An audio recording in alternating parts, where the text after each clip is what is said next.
Wow! Ikaw na nga talaga ang hinihintay ko. Ang aking matagal ko nang hinahanap. Kasi baka itong reading na ito ay maaring tumpak na tumpak sa iyong gabay kapalaran. So, makinig ka. Ano nga ba ito? Okay, here we go. Alright. Okay. Ayan.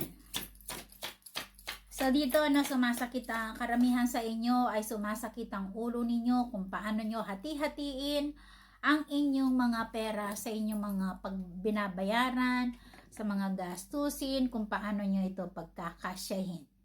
So dito may darling na mararanasan mo na dito ay stress ka. May stress ka sa gastusin ito, may stress ka rin ito sa buhay pag-ibig mo. Nandito rin ay makakaranas ka sa buhay mo na iilan sa inyo ay magiging single mom. Okay? Nandito rin ay nagkaroon ng kalungkutan sa inyong pamamahay. If ever na may lungkot, basta dito may lungkot, no? Na nakikita ko rin dito sa iyong baraha na iilan din sa inyo ay nai-stress ka sa trabaho mo, na dito ay meron kang something na kinabubusitan mo to or naiinis ka or nagbibigay ng toxic sa iyong kapaligiran. If ever na dito ay naging single mom ka or naging broken hearted ka, maaaring pala dito ay merong magmamahal.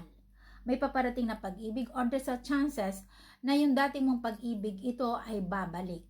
Okay, so if ever na dito ay na-stress ka sa buhay pag-ibig mo or dito rin ay maninimbang ka kung sino nga ba ang pipiliin mo dito sa dalawang lalaki na ito. So, at sumasang-ayon naman ang kabuhayan mo if ever na dito ay ginugusto mo makalipat ka or matapos mo na itong mga gastusin nito, yes, makaka-recover ka daw. So, ang buwan ng Agosto at ang buwan ng June, dito ka makakaalsa o dito ka makakaranas ng kaluwagan sa iyong kabuhayan. Okay? At if ever naman dito ay merong anak sa inyo na 4, sa mga kung sino man merong 4 or 5 anak na merong magkakaroon ng anak na ganito.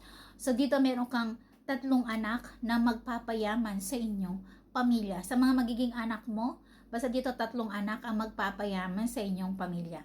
Okay, so yun lang muna ang sinasabi ng iyong gabay kapalaran. Muli si Lady Diyosa ng kagandahan ng nag-uulat. So dito kailangan nating harapin ang ating mga suliranin. Huwag mawala ng pag-asa, huwag manghinayangan ng loob. The more na tayo ay merong hininga, may buhay, may pag-asa. Okay, so yan lang muna ang nagbabagang balita ng inyong gabay kapalaran sa oras na ito. Thank you sa inyong panonood and goodbye!